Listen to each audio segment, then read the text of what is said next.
มื้อนี้มันสาธิตได้มาเที่ยวอยู่ที่ภูเดือนเด้อทุกคนเพราะมื้อนี้ก็มานำกันหลายๆคนนะแต่หลักๆก็คือเป็นหมู่ที่อยู่ร่วมกันก็คือก าหลายอย่างเนาะอันเฮามีเนาะอันนี้เนาะก็จะเป็นส้มหมูเนาะอันนี้อย่างหมูเขาจะซื้อมาเนาะขาไก่ที่ว่ามืดแล้วเนาะบัวไทยตาโพดคงเป็นแค่ฝันเรามันแค่คนธรรมดา เดี๋ยวบอกเลยนะ ไม่อยากจะคิดสงสาร อันนี้เป็นทีมงานเนี่ยนี่ทีมงานเนี่ยนี่มาเล่นนี่ ทีมงานมาเซลขอเสียงซิลิฟูนะได้ว่าเชื่อมัน บอกว่าจะพานไปจักสมงเนาะกระไทหูคือเก่าเนาะทุกคนกราบสบายดีท่านผู้ชมทุกท่านเนาะมื้อนี้พบกับสาตีเนาะจาก2เดอะฮีโร่ลาวมื้อนี้เนาะสาตีแมนได้มาเที่ยวอยู่ที่คูหยังวะ ผู้เดือนลืมเนาะปึ๊ก มื้อนี้แมนสาตีได้มาเที่ยวอยู่ที่ภูเดือนเด้อทุกคนเพราะว่ามาตอนสวยเนาะก็อยากถ่ายอยู่ทุกคนแต่ว่าเฮาแบบทางมันเปื้อนแห้งนะมันมีทางขึ้นมีมักหินมีอย่างหลายๆอันเนาะก็เลยบ่ได้ถ่ายพอมาฮอดมาเกียมเต้นเกียมอย่างมันก็แบบรู้สึกว่ามันมืดแล้วนะก็เลยได้ถ่ายตอนเอาแสงไฟนี่เนาะแต่นี่เป็นถ่ายจากโกโปรเด้อเพราะว่าบางเทื่ออาจจะแบบมันอาจจะซุ่มแสงบ่ได้หลายปานใดจังได๋ก็ขอโทษขออภัยกับทุกคนเด้อแต่ว่าตอนนี้เรามาฮอดกลางคืนที่จริงมันก็บ่ได้เลิกหลายทุกคนเพียงแต่ประมาณ 6:30 นเนาะแต่ว่ามาฮอดเฮาก็จะเกียมอาหารแล้วก็เกียมกินข้าวเนาะจังได๋ก็จะได้ดีดกีตาร์เนาะแล้วก็ล้อมกันแบบอยู่วงกองไฟ เป็นจังได๋ล่ะจะทายเด้อ นี่มื้อนี้ก็มานำกันหลายๆคนนะแต่หลักๆก็คือเป็นหมู่ที่อยู่ร่วมกันก็คืออยู่บริษัทเนาะบริษัทที่สตีเฮ็ดเวียกกันแหละนี่เจ้าเบื้องหน้าเนี่ยเตี้ย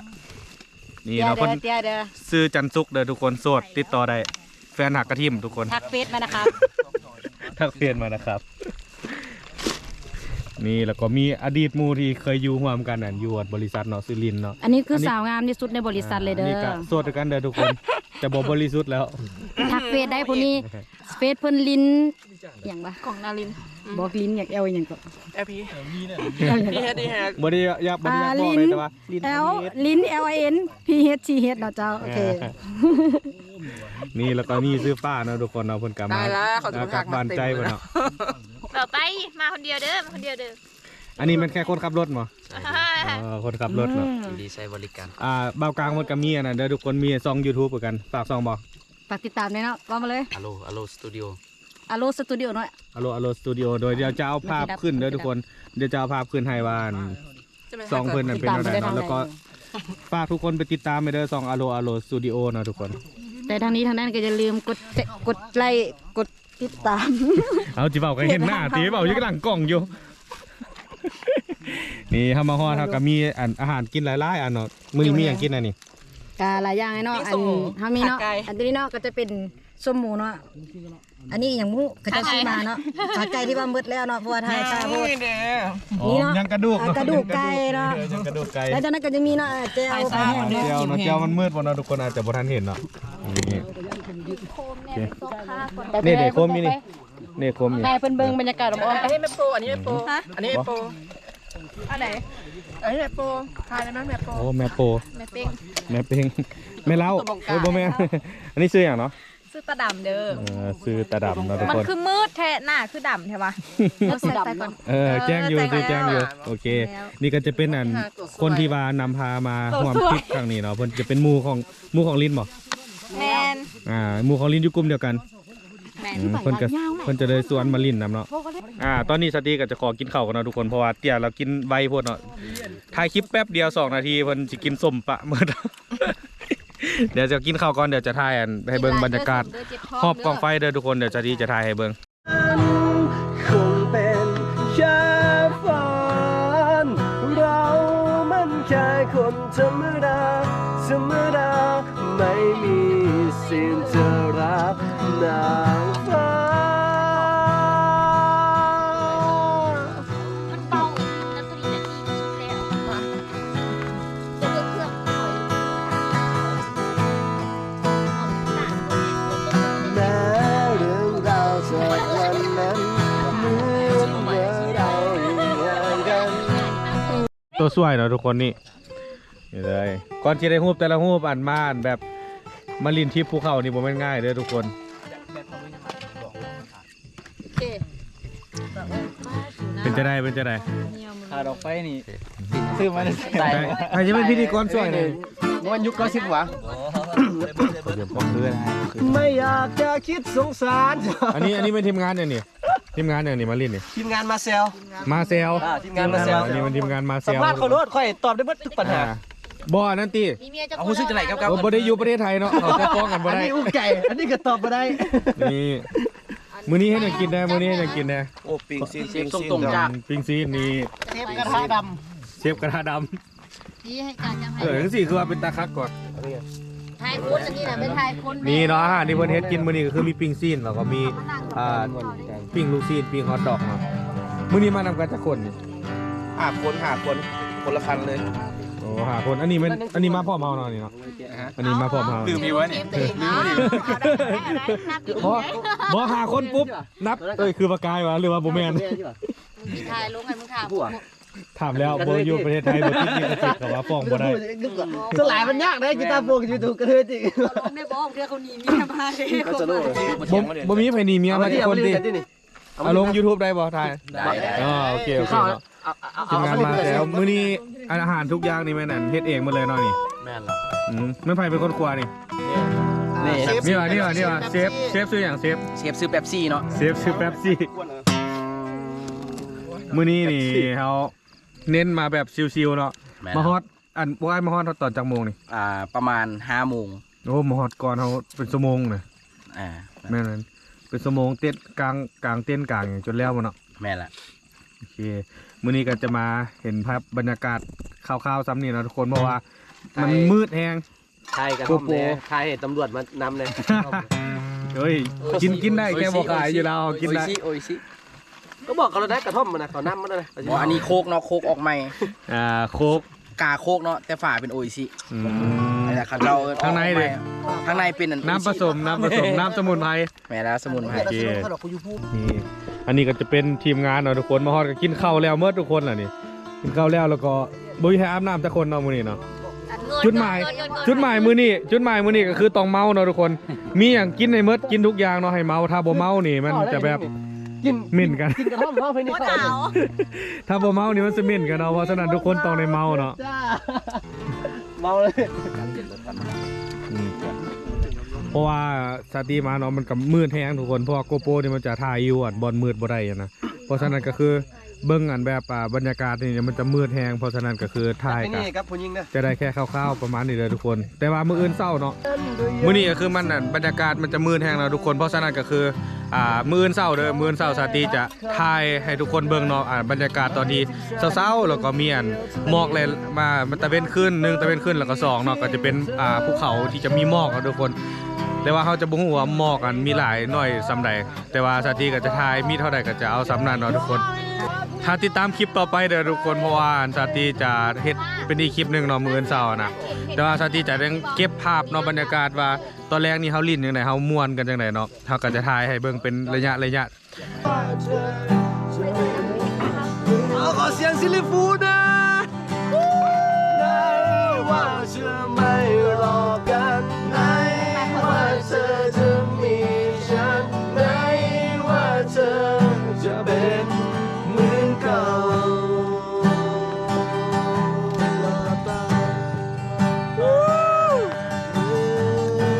ขาฟินกับฟินอย่างเดียวเนาะบ่ซอยห้องเลย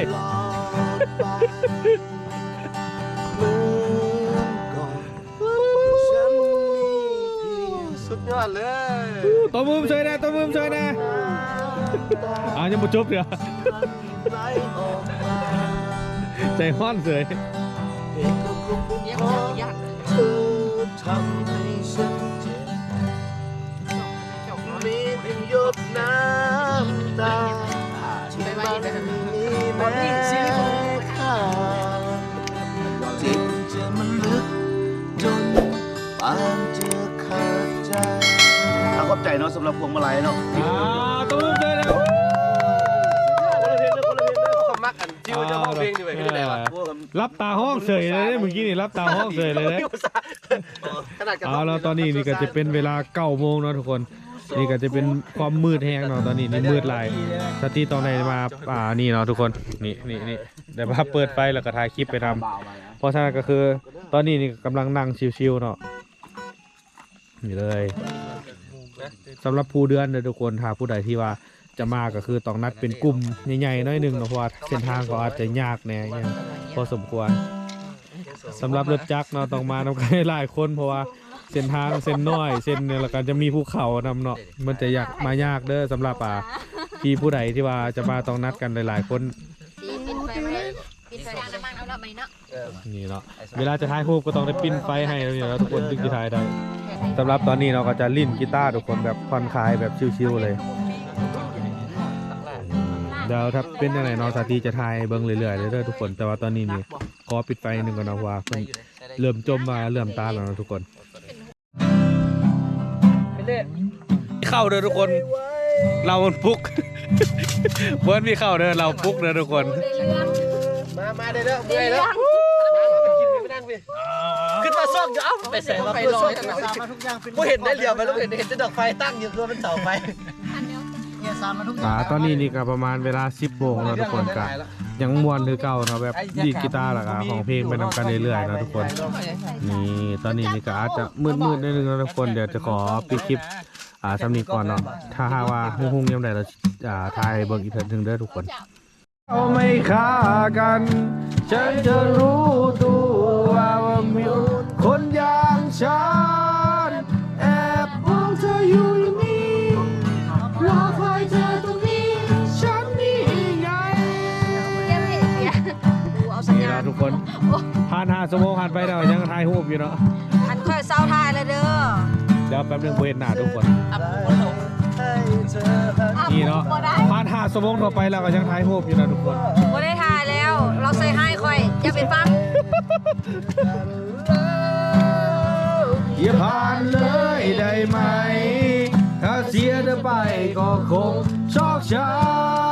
ำเว้ยฉันต้องทำอะไรสักอย่างแล้วให้เธอนี้ไม่แค้วไม่ฆ่ากันให้เธอรู้ตัวว่ามีคนอย่างฉันแอบมองเธออยู่ตรงนี้รอคอยเธอตรงนี้ฉันนี่ไง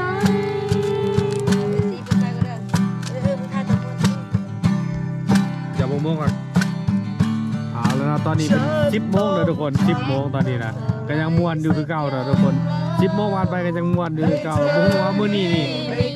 สิหมดตอนจักโมงนะทุกคนเพราะว่าทุกคนกำลังม่วนเลยตอนนี้นะ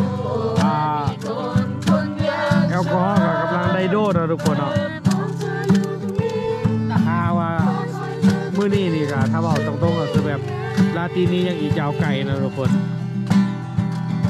นี่กำลังม่วนเลยเดี๋ยวจะถ่ายอัปเดตให้ฟังอีกเรื่อยๆเด้อทุกคนว่าถ้าสมมุติว่าเป็นอะไรก็จะถ่ายเบิ่งอัปเดตเรื่อยๆเด้ออย่าลืมติดตามต่อไปเด้ออย่าฝ่าปิดคลิปเลยทุกคนเฮ้เฮ้เฮ้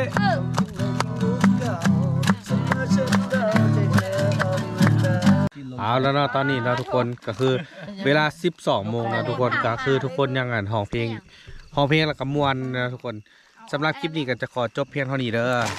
เพราะว่ามันดึกแล้วนะทุกคนสติก็จะบ่มีอันแบบบ่มีสติที่จะถ่ายทุกคนในเบื้องแล้วเนาะทุกคนก็จะมีเพียงแต่ซ้ำนี้เนาะสำหรับพี่ผู้ใดที่เข้ามาแล้วก็ไม่เห็นคลิปนี้เนาะก็อย่าลืมกดไลค์กดติดตามให้ช่อง The Hero Lao ด้วยเด้อสำหรับพี่ผู้ใดที่กดไลค์แล้วก็อย่าลืมกดไลค์กดแชร์เพื่อเป็นกำลังใจให้คลิป The Hero Lao ด้วยนะทุกคน